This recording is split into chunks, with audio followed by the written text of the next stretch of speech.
I refer to the August 25, 2026 letter of OWA Administrator Attorney Patricia Yvonne Kaunan requesting our support for an additional 2 billion in OWA's fiscal year 2027 budget. Madam Chair, I am disappointed with the NEP. OWA's total budget appears to increase by 1.48% because personnel services increased, but MOOE was cut by 64.812 million, capital outlay by 72 million, and the emergency repatriation fund by 308.778 million or 24%. Now my question is, uh, Madam Chair, through the chair, may I ask Administrator Kaunan, OWA proposed 12.8 billion but only 4.3 billion was included in the NEP despite the 8.533 billion gap. OWA is asking Congress to restore only 2 billion.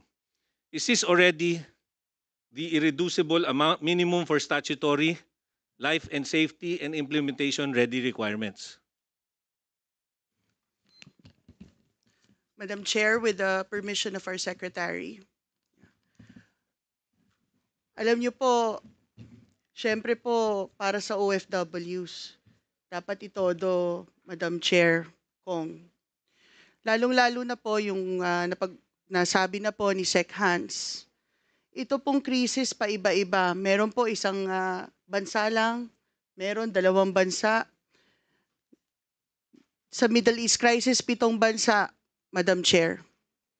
At hindi lamang naman yon ang krisis na dinadaanan ng ating mga kababayan.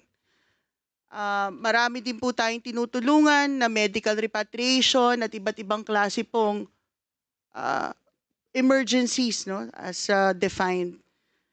Alam niyo po, Madam Chair, nasabi ko ho kanina, halos 3 taon po tayong ang ERF ay nasa 1.2 billion. At ngayong nasa gitna po tayo ng matinding, hindi pa ho tapos ang krisis ng US-Iran, no, conflict.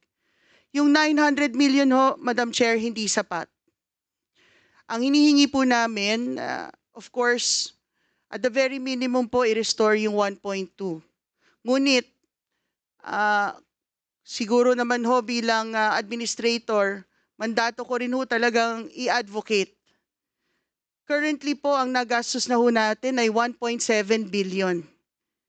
Ibig sabihin ho, ang amount na 1.2 or on the part of DMW na 2 billion, pag may krisis na kasing laki ng hinarap po natin, Kong at Madam Chair, 3 buwan, 6 na buwan, ubos na po agad. Pag po krisis, ang ticket po walang promo fare. Ang ticket po nakatodo po. Lalong-lalo na kung limitado ang tickets at ang mga eroplano, hindi po sila lumilipad. So, when we ask, Madam Chair, for additional budget of 2 billion, of which close to 600 million is for the emergency repatriation, we were just looking at what currently ay pinagdadaanan natin. But aside from the Middle East crisis, there are other geopolitical conflicts in other parts of the world, Madam Chair, even near us here in the Philippines, that kailangan din pong maging ready yung ating mga kababayan. So nung nag-propose po ang OWA ng 12 billion po, no, sa DBM, 5 billion po doon sa 12 ay para po sa emergency repatriation fund. Ngunit syempre po, naiintindihan natin the limited fiscal space, naiintindihan po natin lahat kailangan ng additional budget, kailangan ng tulong.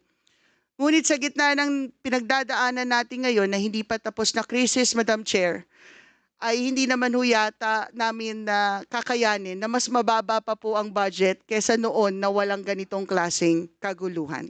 Yun po, Madam Chair. Madam Chair, magkano po yung nagastos nyo before the crisis? And how much did you spend after the crisis? Maganda pong tanong yan, Madam Chair. Normally po, for the last, I would say 2024 and 2025, out of the 1.2 billion, so ibig sabihin po, walang aggravation ng regional conflict. Our utilization for the ERF was already at 60%, no? 60% po. Ngayon po, nung nagkaroon ng krisis, naubos po yung 1.2. In fact, humingi po kami ng supplemental na 700. So, normally po, kung walang ganitong klaseng intensification of conflict, we're already utilizing 60% of the 1.2 billion. Ano pong sinabi ng DBM? Bakit nire-reduce nila yung inyong repatriation fund and yung NEP? Madam Chair, if I may po, no.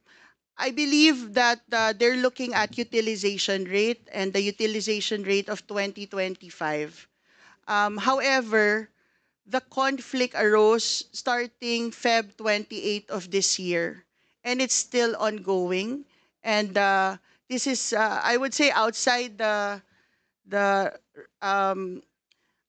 control of the Department of Migrant Workers, or OWA. I can fully subscribe to the principle that utilization is a difficult basis. And having said that, yung utilization anyway will be dependent on the geopolitical situation. And as the February 28 U.S.-Israel-Iran war had clearly proven, any geopolitical crisis can happen anytime. It will always be beyond our control in terms of the powers that be, geopolitical powers that be. But, however, it is definitely within our control to have the necessary resources ready to be mobilized when the time comes.